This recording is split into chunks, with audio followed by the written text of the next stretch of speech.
Hola, buenos días. Hola doctora, buenos días, ¿cómo está? ¿Cómo?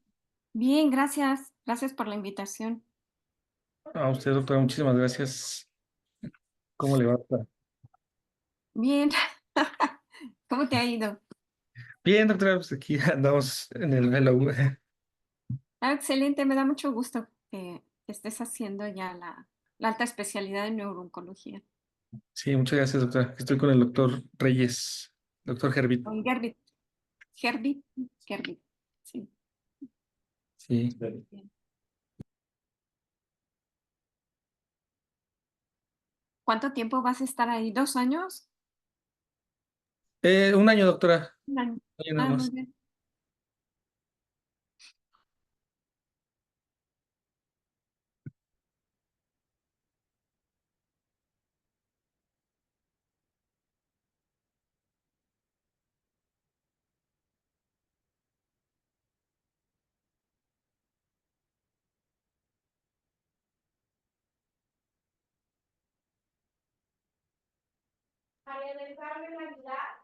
Y ahorita está rotando Andrés allá, ¿verdad, doctora?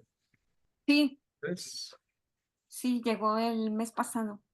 No, perdón, este mes y creo que se queda agosto también. Ah, sí, sí, sí, visto que anda por allá. Sí, por aquí andan.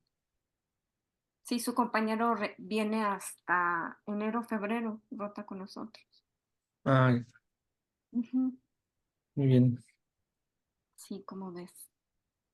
Si quiere, empezamos a las 9, doctora. Sí, Sí, sí, sí, en lo que se conectan también otros compañeros. sí, de acuerdo.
Ahora, le voy a dar para que sea anfitrión, para ver si no puede compartir su pantalla, doctora.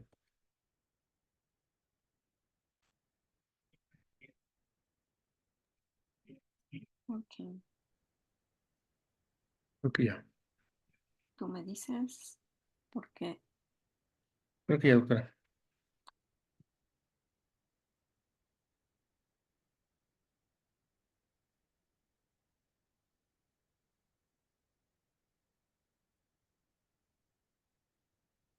¿te ve? Sí, sí, doctora, sí se ve. Muchas gracias.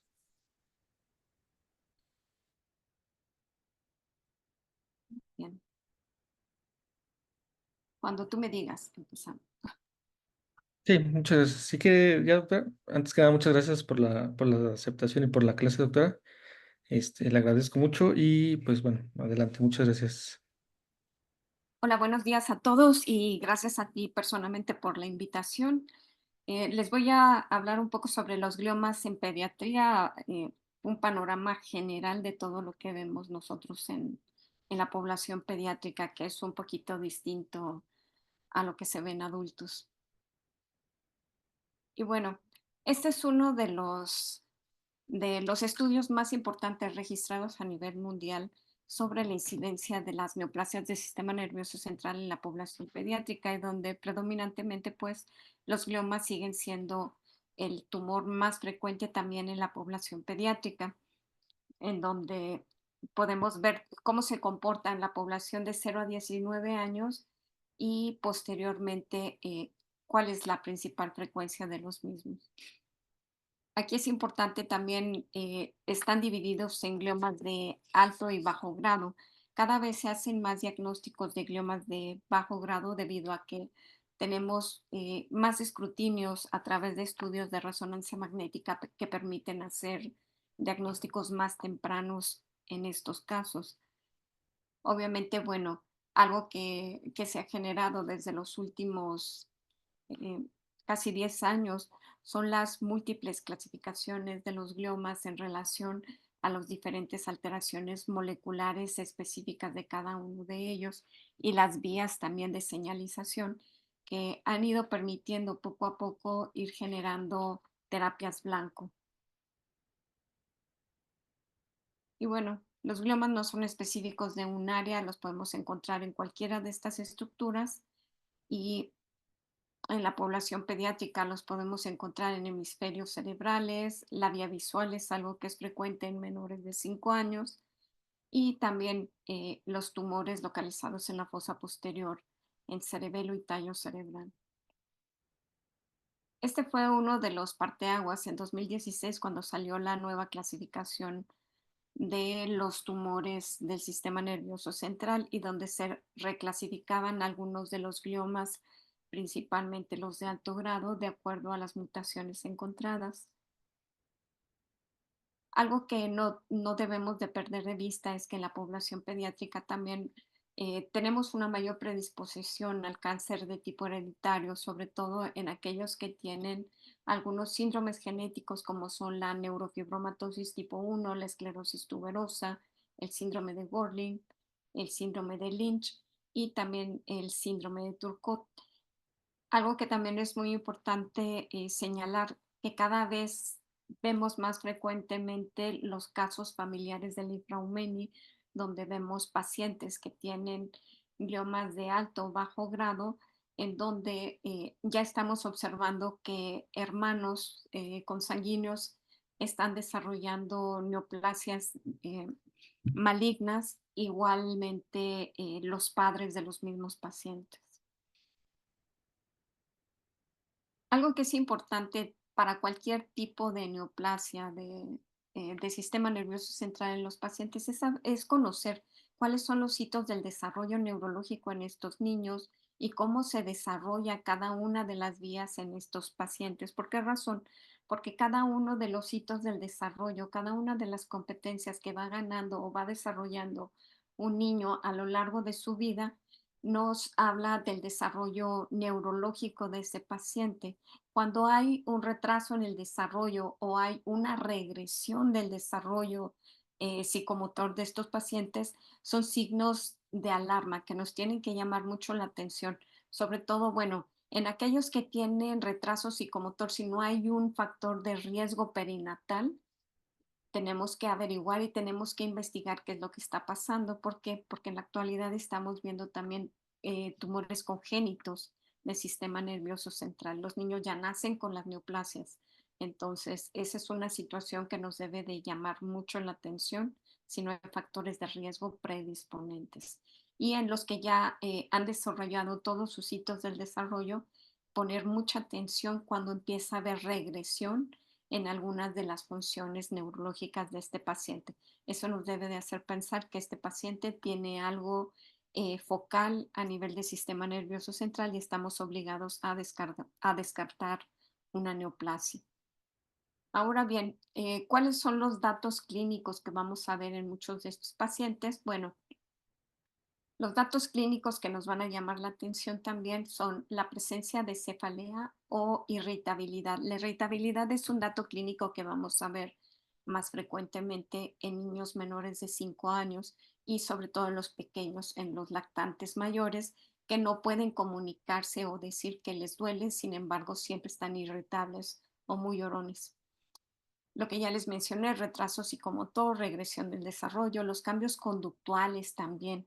Eso también es un signo de alarma o de alerta en un paciente que tiene, que conocemos perfectamente cuál ha sido su desarrollo y demás, pero cambia su conducta. Eso debe de hacernos pensar que algo está pasando, al igual que las alteraciones en el lenguaje, los déficits neurológicos focales que ya conocen y obviamente los datos de hipertensión intracraneal secundarios a una hidrocefalia obstructiva.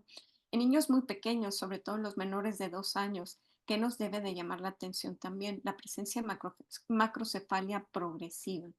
Esto es cuando el perímetro cefálico se sale del percentil 50 en su circunferencia.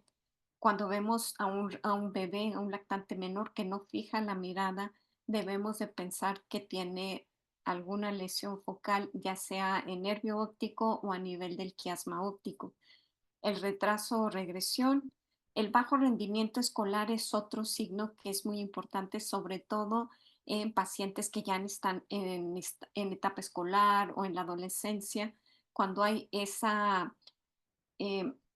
esa, ese bajo rendimiento en cuanto al aprendizaje, en cuanto a disminuir sus notas en calificaciones, nos debe hacer sospechar. Al igual, las crisis convulsivas de nuevo en un paciente previamente sano debe hacernos sospechar en algo neurológico. Otros datos clínicos que a veces también se pasan por alto es la presencia de disfunción hormonal o panhipopituitarismo, la pubertad precoz, la talla baja y la presencia de diabetes insípida. Esto es muy importante reconocerlo, sobre todo para los médicos de primer contacto, médicos generales, médicos pediatras. ¿Por qué? Porque el desconocimiento de todos estos datos clínicos hace que el diagnóstico sea tardío y que la oportunidad de diagnóstico y tratamiento se retrase en estos pacientes y obviamente esto incida en el pronóstico de sobrevida de estos niños.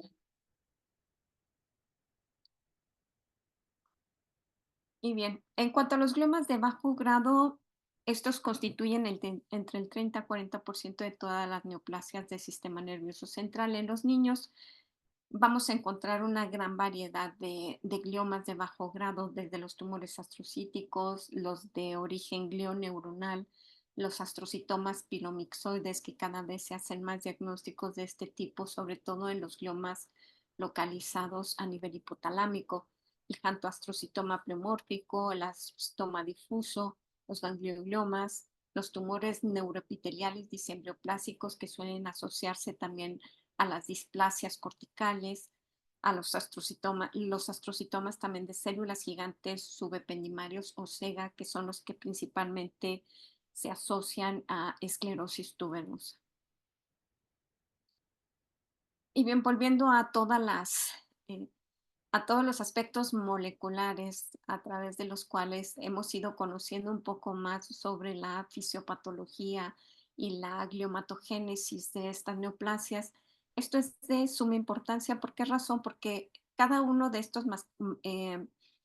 cada una de estas mutaciones que se van descubriendo a nivel de cada uno de estos tumores, al igual que las vías de señalización, han permitido también poder reclasificar los grupos de riesgo de este tipo de neoplasias y también ha permitido que se puedan ir diseñando también tratamientos genómicos y tratamientos con inmunoterapia dirigidos a bloquear algunas de estas vías de señalización.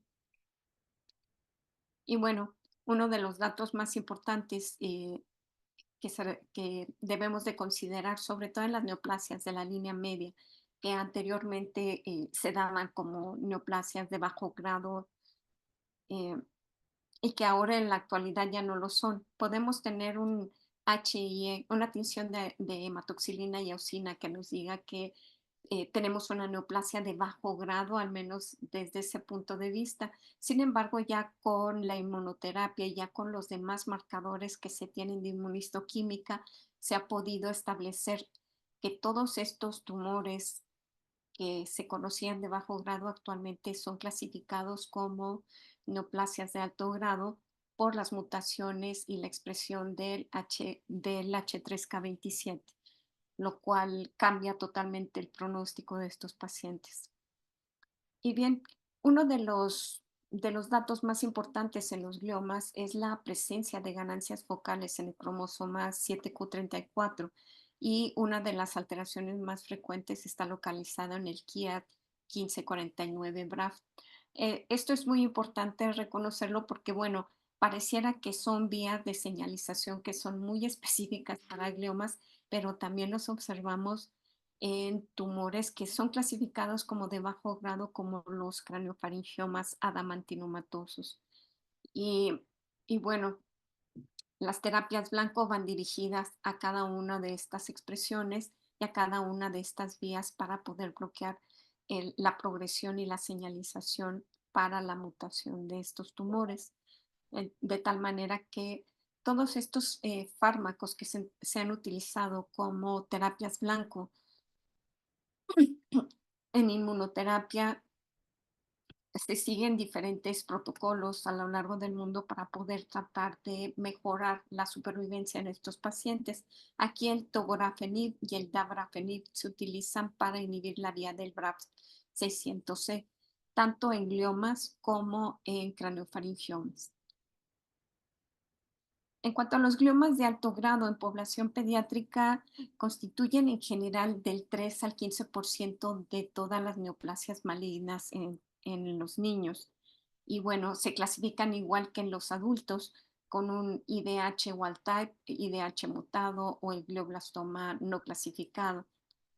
En cuanto a los astrocitomas anaplásicos, constituyen solamente el 10% de todos los gliomas en pediatría y también se subclasifican de acuerdo a las expresiones genéticas y a la localización de los mismos y al grupo etario, porque esto también es importante señalarlo. Los grupos etarios también permiten predecir la supervivencia del paciente. Generalmente los más agresivos los vemos en niños bastante pequeños y actualmente lo vemos en los gliomas congénitos del sistema nervioso central.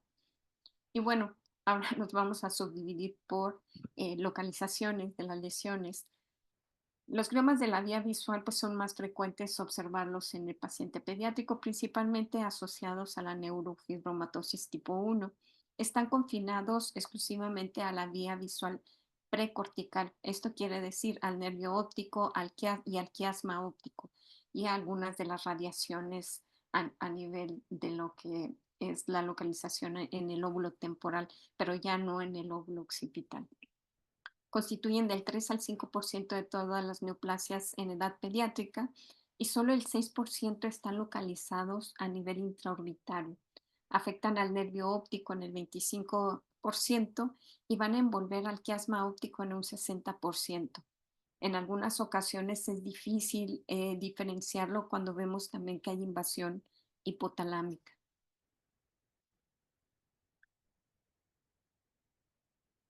Los datos clínicos que vamos a encontrar principalmente en estos pacientes es el déficit visual en el 85% de los casos Y también podemos encontrar cuando ya hay una ceguera en estos pacientes, la presencia de movimientos oculares anormales y un nistagmus no conjugado. La cefalea no es tan frecuente, sin embargo, se presenta en menos del 23% de estos pacientes y hay disfunciones endocrinas cuando hay afección también hipotalámica o hacia el tallo o desplazamiento del tallo hipofisiario. El síndrome diencefálico lo acompaña solamente en el 20% de los casos y son muy específicos en niños menores de 2 años que tienen emaciación muscular, aunque su crecimiento somático sea normal. Ellos tienen alteraciones muy importantes del sistema leptina-grelina, que es lo que no permite que tengan una ganancia muscular. Hay una función hipofisiaria normal y pueden presentarse también con disautonomías. Esta es la clasificación de Dosh para clasificarlos de acuerdo a la localización de este tipo de neoplasias y poder predecir qué pacientes se pueden o no tratar. Y bueno, estos son algunos de los casos que hemos tratado en el Hospital de Pediatría. Eh, lo más frecuente es verlos confinados al nervio óptico intracanalicular en la órbita y con su extensión hacia la región quiasmática, y donde lo vemos muy clásicamente, vemos esta formación multilobulada. Algo que también puede observarse en estos gliomas es que cuando se desarrolla y crece también hacia el nervio óptico a nivel de a nivel de la órbita, tiende a producir una proptosis y asimetría ocular. Otros casos que no son tan frecuentes es ver esta configuración que se le conoce como el signo del mustacho, donde podemos ver cómo se extiende el glioma del quiasma y de la cintilla óptica de forma bilateral. En este caso fue algo muy particular de este paciente. Son pacientes que en ocasiones ya están ciegos o tienen una disminución considerable de la agudeza visual que los hace que tengan traumatismos recurrentes con los objetos en casa, y eso al final termina produciendo el desarrollo de hematomas subdurales crónicos en estos pacientes. Em,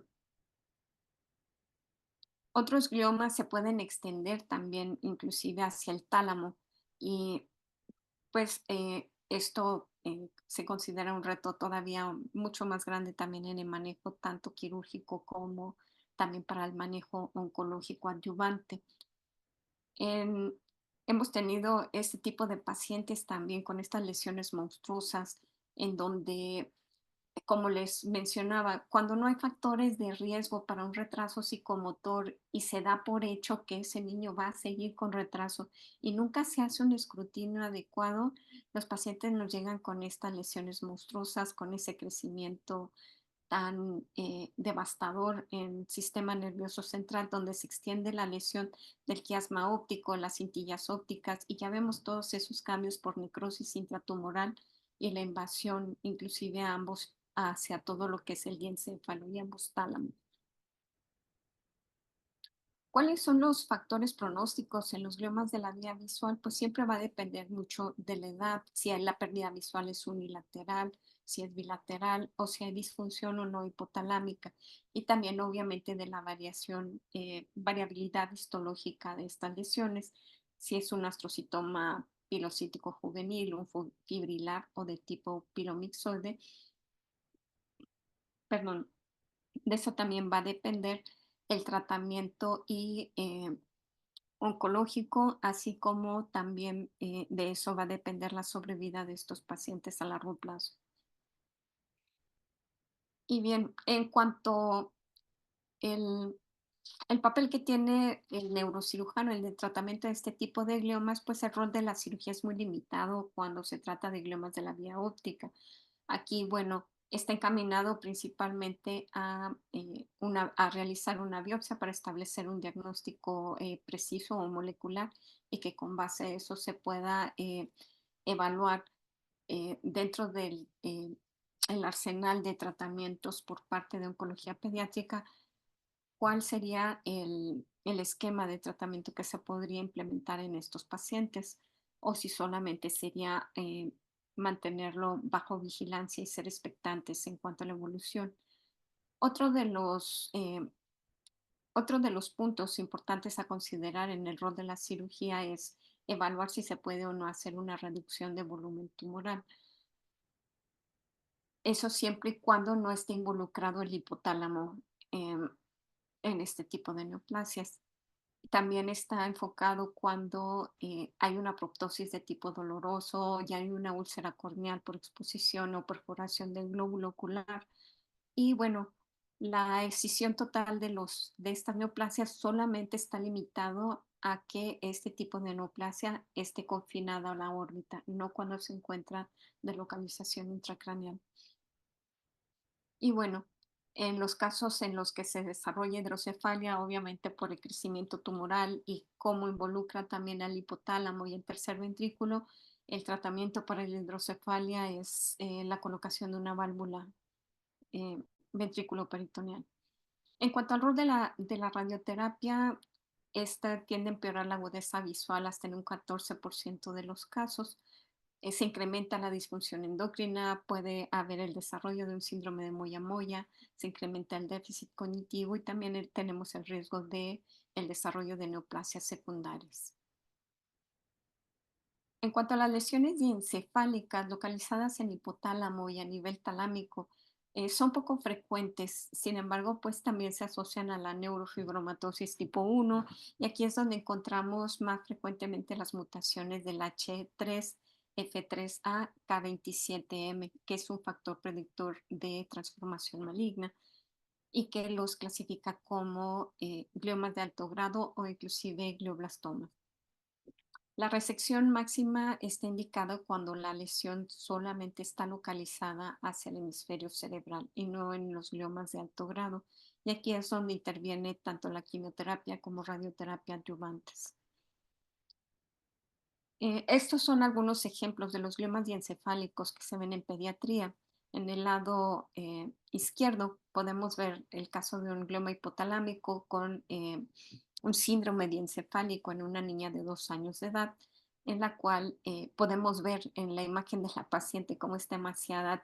Se ven como si estuvieran envejecidos los pacientes por el grado de emaciación muscular que tienen. Cursan con diabetes insípida, tienen disfunción hormonal, tienen talla, la talla puede estar normal, tienen disfunción también de tipo visual. Y bueno, lo más lamentable es cuando vemos estos casos donde también fueron gliomas congénitos que se dejaron avanzar porque nadie eh, hizo una adecuada exploración en esos pacientes y solamente se trató como un niño con retraso psicomotor y donde vemos este tipo de neoplasias tan devastadoras y, y con muy mal pronóstico para la vida en los pacientes. Bueno, en los gliomas talámicos podemos ver los de localización uni o bilateral en los pacientes con neurofibromatosis. Aquí hay pérdida de la sensibilidad contralateral, los cambios conductuales y los trastornos del lenguaje. Eh, el 50% de estas neoplasias son de alto grado y los astrocitomas anaplásicos constituyen del 20 a 40% de las neoplasias localizadas a nivel del tálamo. Y el glioblastoma eh, lo vamos a observar entre el 5 al 15% de estos pacientes y la sobrevida en general no es alta, a pesar de los tratamientos adyuvantes. Este es otro caso, es un caso del año pasado que se trató en el hospital. Es una niña de 4 años de edad con una hemiparesia izquierda progresiva, con talla baja, diabetes insípida. Y en este caso, pues por la imagen podemos ver cómo es una neoplasia que se extiende desde el tálamo, los ganglios de la base, se extiende también hacia el pedúnculo cerebral del lado derecho y también se extendía a nivel de la región supracelular. En la espectroscopía podemos ver cómo la colina, el pico de colina está elevado. En este caso se hizo solamente una biopsia para poder establecer el diagnóstico de certeza en esta paciente y poder también evaluar los tratamientos adyuvantes y poder estimar el pronóstico de sobrevida para la paciente. Esto fue un glioma de alto grado difuso con un Ki67 del 70% en las células neoplásicas y un H3K27 positivo. Este es otro caso que también se trató en el hospital. Es una paciente que se derivó de Guerrero. A ella también se le estuvo manejando durante toda su vida como retraso global del desarrollo y fue hasta que presentó crisis convulsivas que, que entonces se abocaron a investigar cuál era la causa y se realizaron estas imágenes de resonancia magnética donde se puede ver una lesión difusa hemisférica del lado derecho y con también picos de colina muy importantes y a la cual también solamente se le pudo realizar una biopsia para establecer el diagnóstico de certeza. Y también fue un glioma hemisférico difuso, H3G34 mutado con un Ki67 del 40% y también con muy mal pronóstico para la vida. Algo que nunca habíamos visto anteriormente hasta el 2001 en nuestro hospital fueron las metástasis de glioblastoma. Nosotros todavía durante la década de los 90 seguíamos con los gliomas multicéntricos, hasta ahí iban las investigaciones en relación a los gliomas en general. Eh, en 2001, en nuestro hospital, vimos a este paciente de 16 años que ya tenía el antecedente de haber sido operado por un glioblastoma multiforme, en ese entonces conocidos como multiformes, del lóbulo temporal del lado derecho. Estuvo siendo tratado con quimioterapia, radioterapia, hubo recidiva de la lesión local a nivel temporal. Sin embargo, este paciente empezó a presentar también paraparesia, incontinencia de esfínteres y encontramos esta lesión muy bien delimitada a nivel intrarraquídeo. De un inicio nosotros pensábamos que se trataba de algún otro tipo de lesión, de una segunda neoplasia y lo llevamos a cirugía. Y era una lesión muy bien delimitada. Se hizo la resección de la misma y nos reportaron que era una metástasis de glioblastoma. Ahora bien, para 2023 se empiezan ya a hacer más publicaciones sobre la enfermedad leptomeningia en gliomas con histonas mutadas, en donde ya se empieza a reconocer la invasión que puede generar este tipo de neoplasias de alto grado en otras áreas y ya no se trata de esos gliomas multicéntricos que nosotros conocimos en la década de los 90. Y es un comportamiento mucho más agresivo de lo que inicialmente se reconocía como una lesión más focal o invasora a nivel local. Y bien, dentro de las neoplasias en la fosa posterior en los pediátricos, son las neoplasias también muy frecuentes. Entre 40 y 50% de los tumores en pediatría los vamos a localizar en fosa posterior y estos van a incluir el astrocitoma pilocítico juvenil en cerebelo en el 15% de los casos y los gliomas del tallo en el 12% de los casos, aunque también los ependimomas son clasificados como eh, gliomas y también se localizan más frecuentemente en la fosa posterior. Este es un caso que tratamos recientemente de un paciente de 2 años de edad con una regresión del desarrollo psicomotor, hemiparesia faciocorporal y ataxia troncal. Esto fue reportado como un astrocitoma fibrilar y solamente se realizó una resección subtotal en el caso de este paciente. Estos son los estudios iniciales de resonancia, donde vemos un gran componente quístico que inclusive se extiende hasta el nivel de C1, C2. Y vemos todo el componente sólido que está adherido al cerebelo y adherido completamente al tallo cerebral. Con este paciente se hizo una resección nada más subtotal y se mantiene bajo vigilancia. Esta es otra paciente que nosotros recibimos ya operada de Puebla, en donde esta paciente también la estuvieron valorando durante 4 años solamente por un retraso del desarrollo y nunca se le hizo una exploración neurológica correcta, ni tampoco se buscó más allá. Decían que ella no caminaba porque estaba con sobrepeso, cuando en realidad nunca se le realizó una exploración neurológica a esta paciente. Luego con nosotros ya con la cuadriparesia espástica, con afección del sexto, séptimo, octavo, noveno y décimo nervios craneales.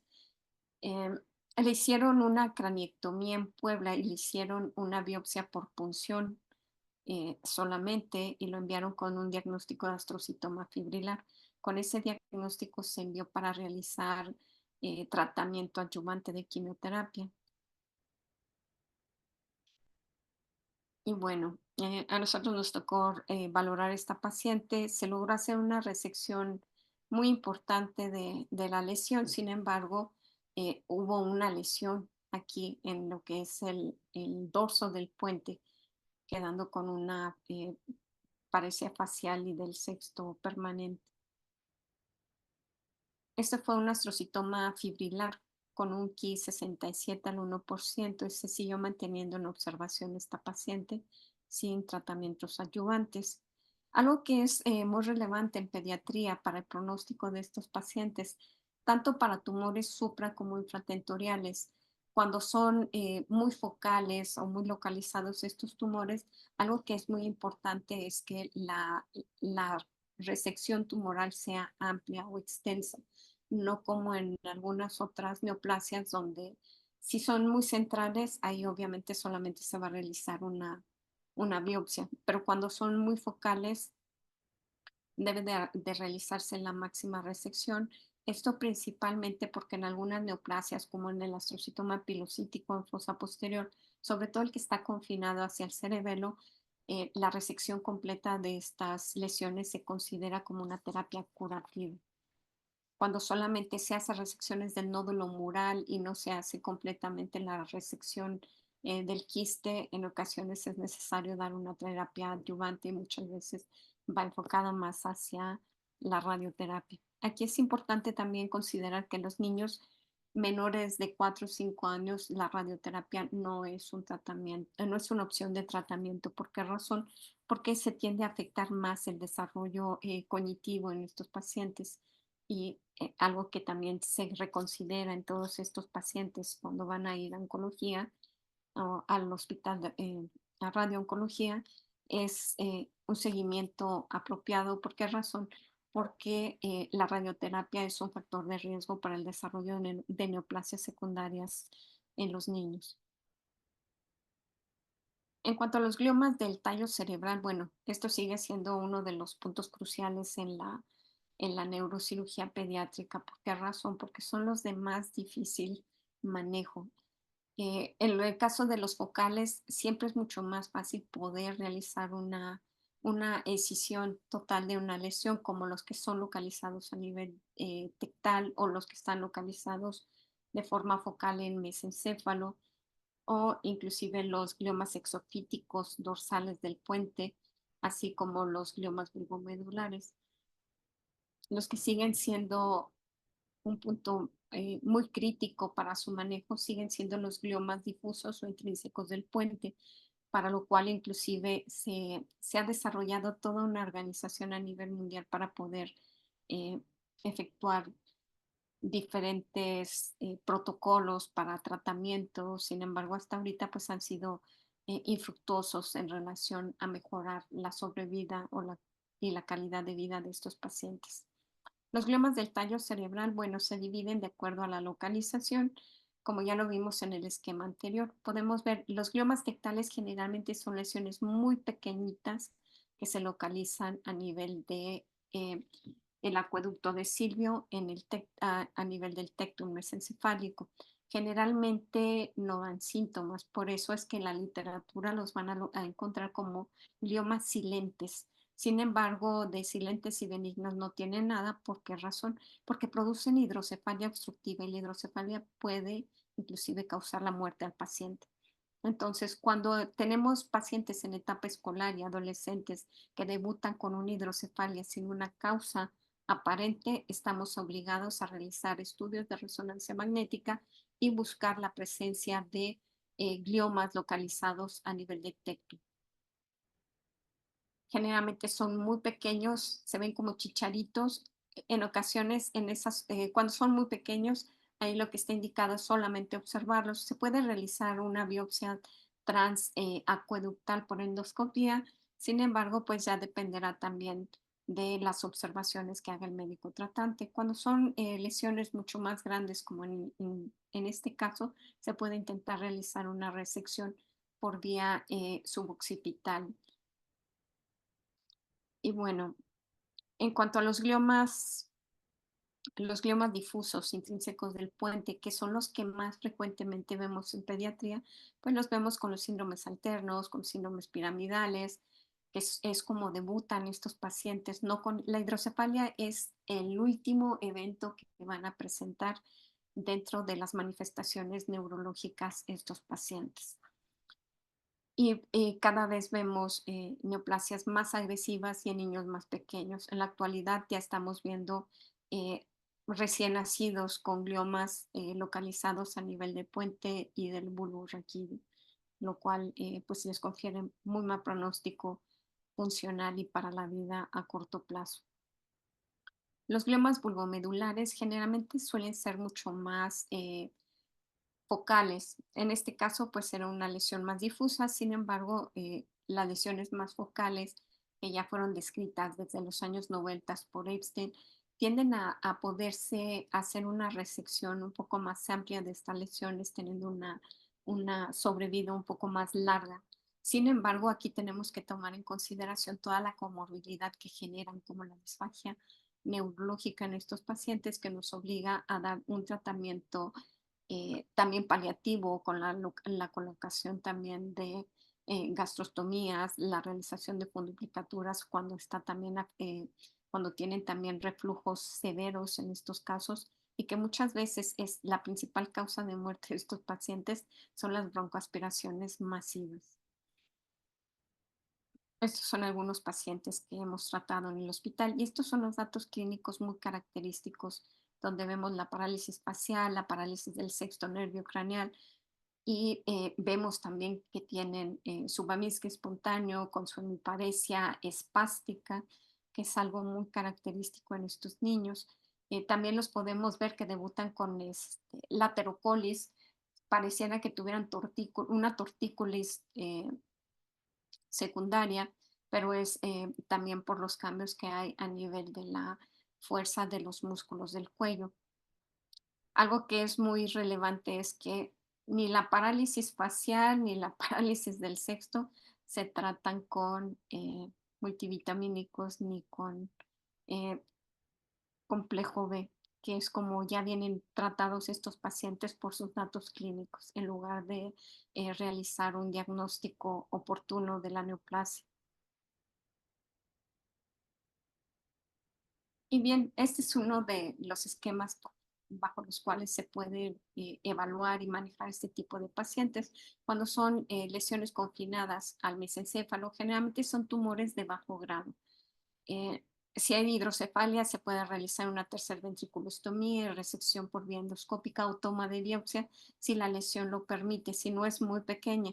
La otra es también si no se cuenta con endoscopía, colocar una válvula de derivación ventrículo peritoneal. Cuando las lesiones son pontinas o vulvares de alto o bajo grado, eh, en las difusas van a quimioterapia o radioterapia. En muchos casos se basan solamente en la espectroscopía del estudio de resonancia magnética y en otros, si ya se va a realizar estudios mucho más específicos de las mutaciones y se busca una terapia blanco, entonces ahí sí está indicado realizar una biopsia directa para este fin.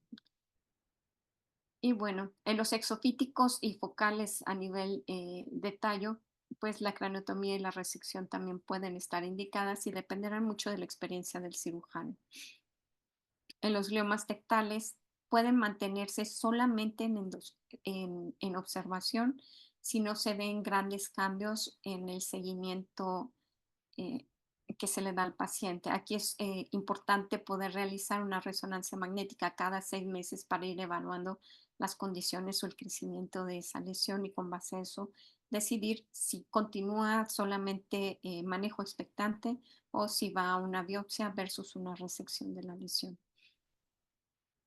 Esto, como ya lo mencioné en el esquema previo, estos son los abordajes que se pueden realizar y existen zonas muy seguras a nivel del tallo cerebral donde se pueden realizar estas excisiones tumorales. Y bueno, el conocimiento que se tiene actualmente de todas estas mutaciones y de todas estas vías de señalización, pues nos permite predecir también la sobrevida de estos pacientes. Y donde vemos que los pacientes que tienen la expresión del H3K27 son los que tienen una sobrevida menor, a pesar de todos los tratamientos que se puedan instaurar en estos pacientes.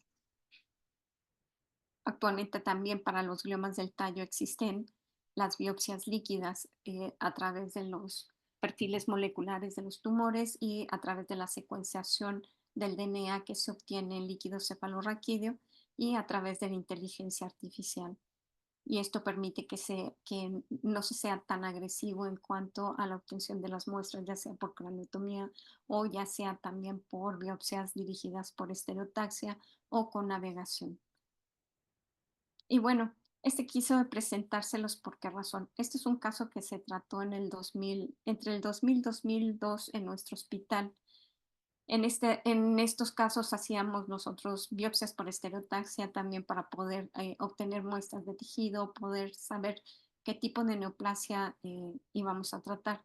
Aquí algo que bueno, desde hace más de 30 años, los tratamientos con quimioterapia pues han sido una opción para los pacientes pediátricos, principalmente porque no todos ellos pueden ser enviados a radioterapia. Entonces, bueno, se instauraron diferentes esquemas de tratamiento, entre ellos con ifosfamida, carboplatino y ojo, se utilizaba el BCNU. El BCNU es un eh, fármaco para quimioterapia que se utilizaba desde hace casi 70 años para tratar algunas neoplasias y principalmente las de tipo hematológico como algunas leucemias. Sin embargo, desde los años 60 se sabe que el BCNU se puede utilizar también para generar en modelos de ratas el desarrollo de glioblastomas múltiples, como tal en el tejido encefálico de estos animales. Eh, Sin embargo, bueno, se utilizaba de forma experimental y vemos como una neoplasia que era eh, más o menos focal, localizada en el pedúnculo cerebral cerebeloso y a nivel del puente de este paciente, a pesar de ser una lesión muy confinada, hiciera una neoplasia de alto grado con este esquema de tratamiento y principalmente con el BCNU, esta neoplasia se transformó en glioblastoma y vemos el crecimiento tan monstruoso que nunca antes habíamos visto en una lesión.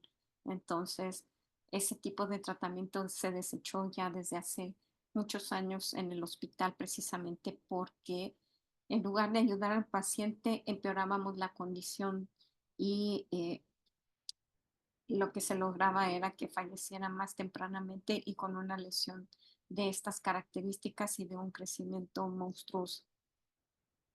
Y bueno, a lo que me refería con los gliomas congénitos, este es un paciente que se trató en nuestro hospital ya hace 3 años. Fue una paciente de 6 meses de edad que llegó con nosotros con una cuadriparesia espástica, también con trastornos en la mecánica de la deglución, una disfagia neurológica importante y con aspiraciones recurrentes y neumonías. Esta paciente falleció. Tuvimos la oportunidad de que los papás nos permitieran realizar la necropsia y obtener el tejido completo, todo lo que era el espécimen del tallo cerebral junto con el cerebelo, y donde podemos ver la gran lesión difusa que proviene del puente.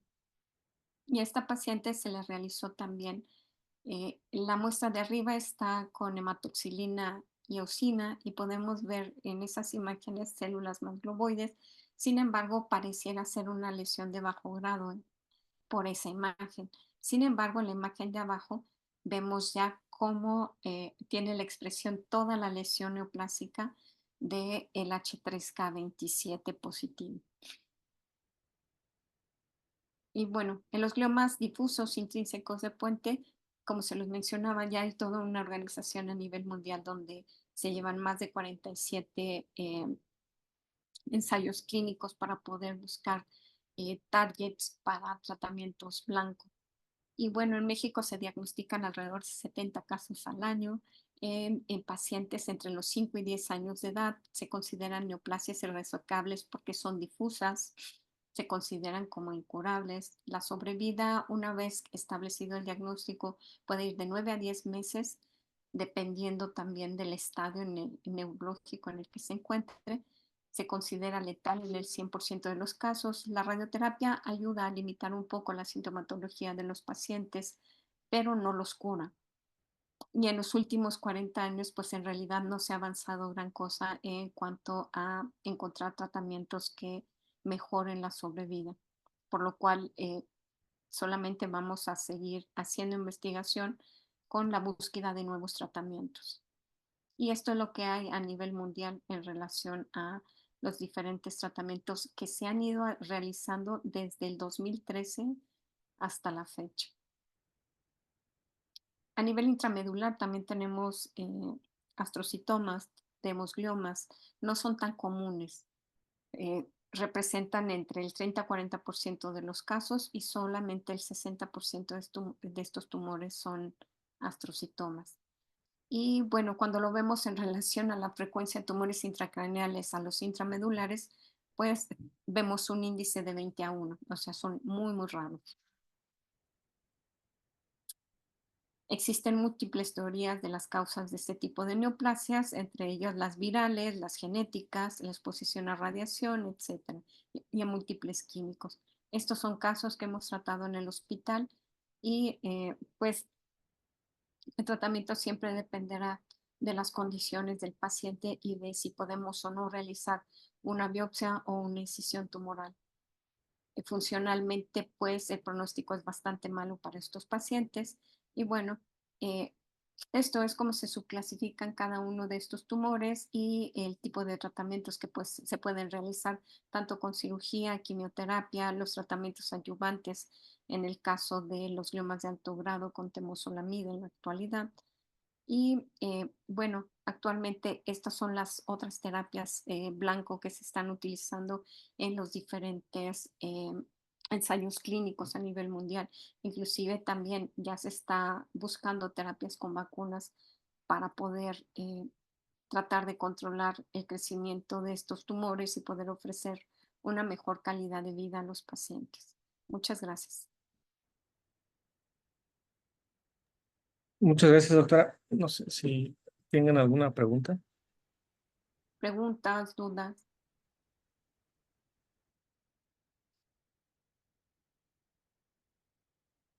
¿Comentarios?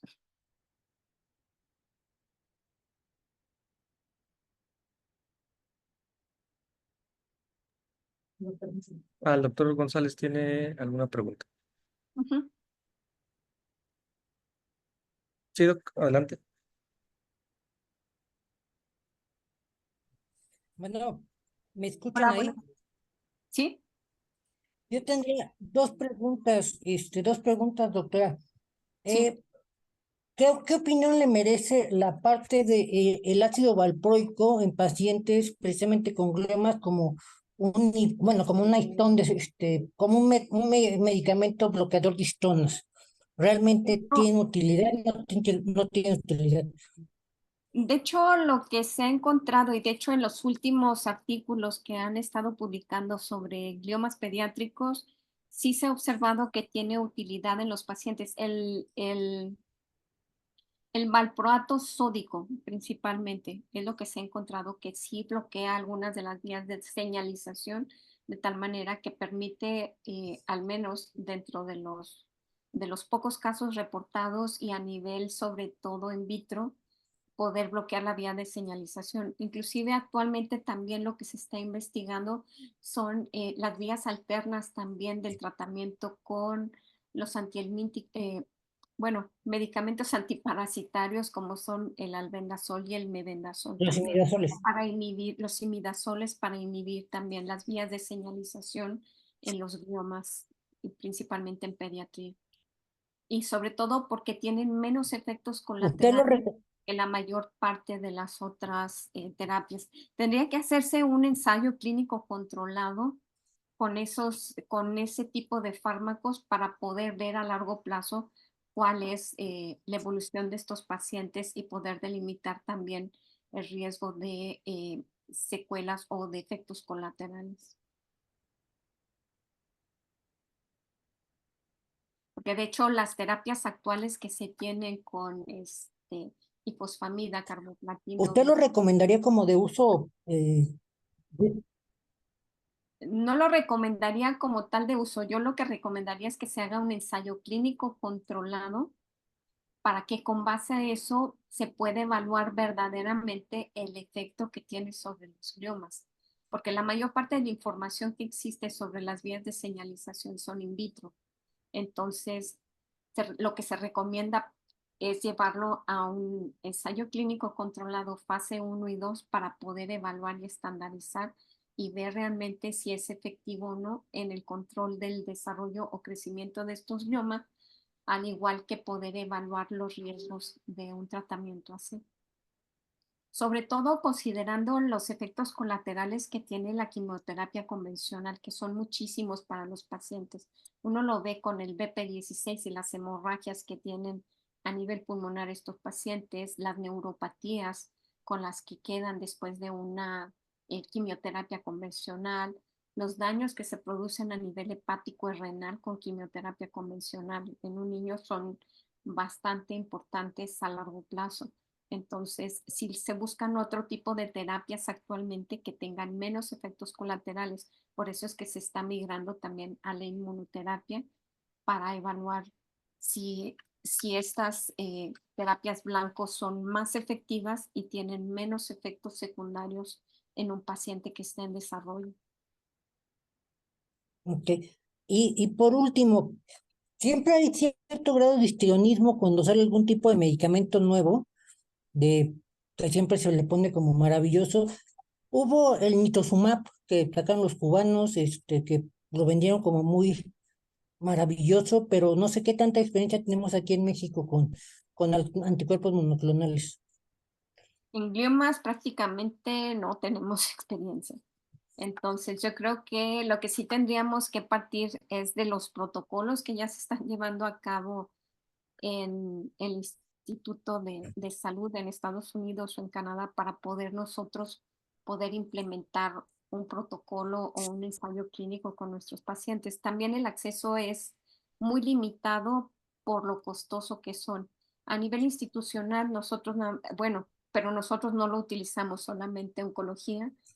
Eh, tenemos muy limitados los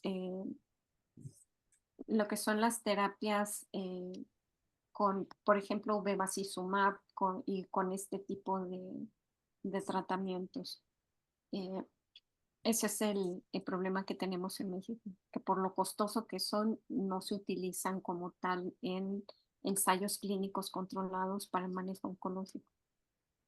Siempre es más barato comprar ciclofosfamida, el costo es mucho más barato de una ciclofosfamida que no va más allá de 500 pesos comparado con un bevacizumab que te va a costar casi 20,000 pesos una ampolleta. Entonces, sí es una situación que es crítica en nuestro país porque cada vez vemos más niños con cáncer, cada vez vemos más población adulta con cáncer y seguimos utilizando fármacos que tienen 70 u 80 años en el mercado y que se ha demostrado que son también muy tóxicos a largo plazo y que también en algún momento pueden los pacientes desarrollar neoplasias secundarias cuando han sido sometidos a estos tratamientos.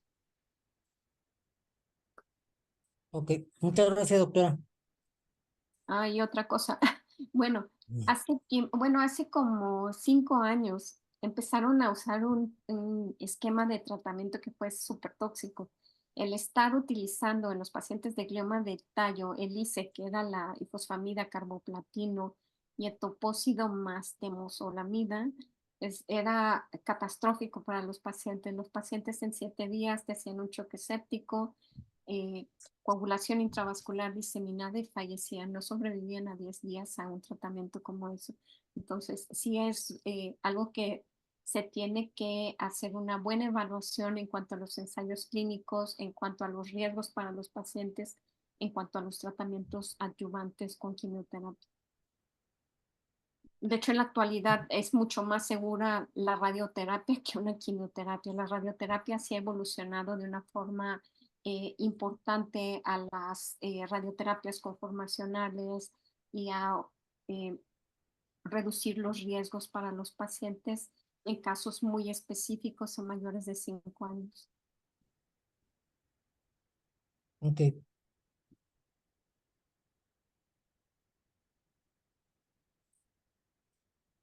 ¿Comentarios? ¿Otros Eh, comentarios, dudas, preguntas? Bueno, otra pregunta. ¿Qué papel podría tener la quimioterapia pre-radioterapia como para disminuir la dosis de la radio?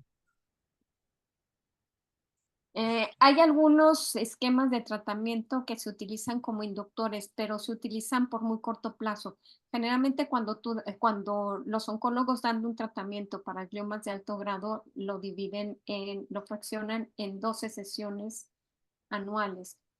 Ese es el convencional. Existe el esquema Packer donde lo están dando cada semana durante por lo menos 6 meses y lo suspenden y ese es más limitado. Y ese permite en la terapia de inducción llevarlo a radioterapia más tempranamente al segundo o tercer mes de inicio de la quimioterapia. Y tiene el Packer es el que tiene menor toxicidad y permite que la radioterapia tenga una mayor efectividad en los pacientes.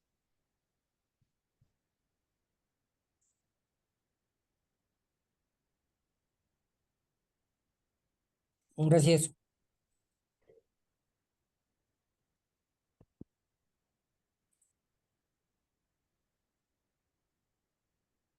El doctor Alejandro tiene una pregunta. Ujú. Hola, doctora, buenos días. Gracias por su excelente presentación. Hola, buenos días. ¿Qué opinión le merece el empleo de técnicas de radioterapia altamente conformales como la radiocirugía para los astrocitomas pilocíticos residuales o el empleo de algunas otras técnicas que lamentablemente todavía no tenemos en México, como los protones para reducción de toxicidad cognitiva, ¿no?, a largo plazo, o el empleo de esquemas hipofraccionados, por ejemplo, en pacientes de mal pronóstico, con mutaciones de listona, gliomas difusos de tallo? Muchas gracias.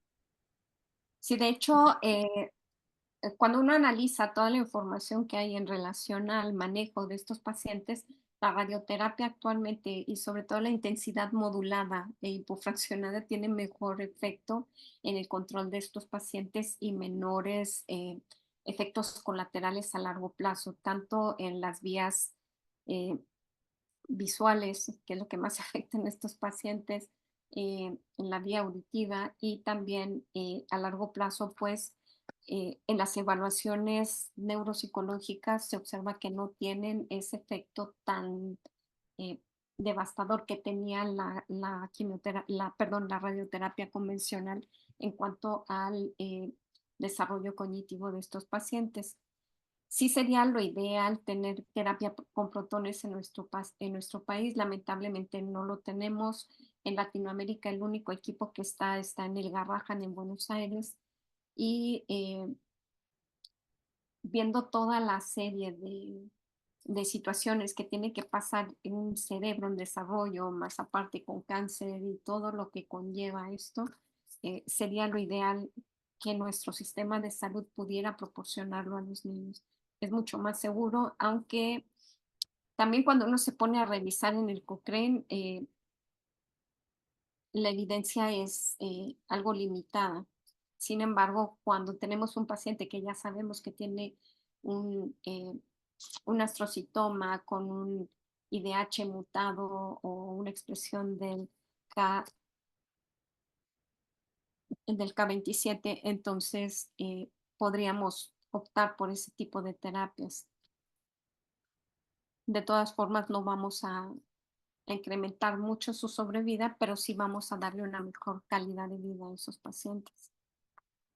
Pero todavía estamos muy lejos de tener ese tipo de equipos en nuestro país. Muchas gracias, doctor. Sí, en el hospital de oncología que está en centro médico, la doctora Chilaca utiliza más la intensidad modulada y también lo hipofracciona.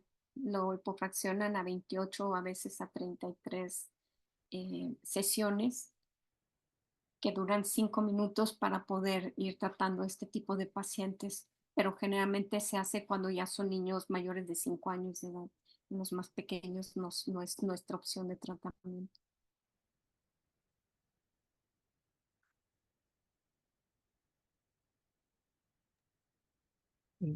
Pues muchas gracias, doctora. Le agradezco mucho su presentación. Creo que ya no hay más dudas. No sé. Gracias a ustedes por permitirme participar con ustedes esta mañana en esta sesión. Gracias, doctora. Que esté muy bien. Le mando un saludo a Igualmente, allá. Cuídese. gracias. Hasta luego. Hasta luego.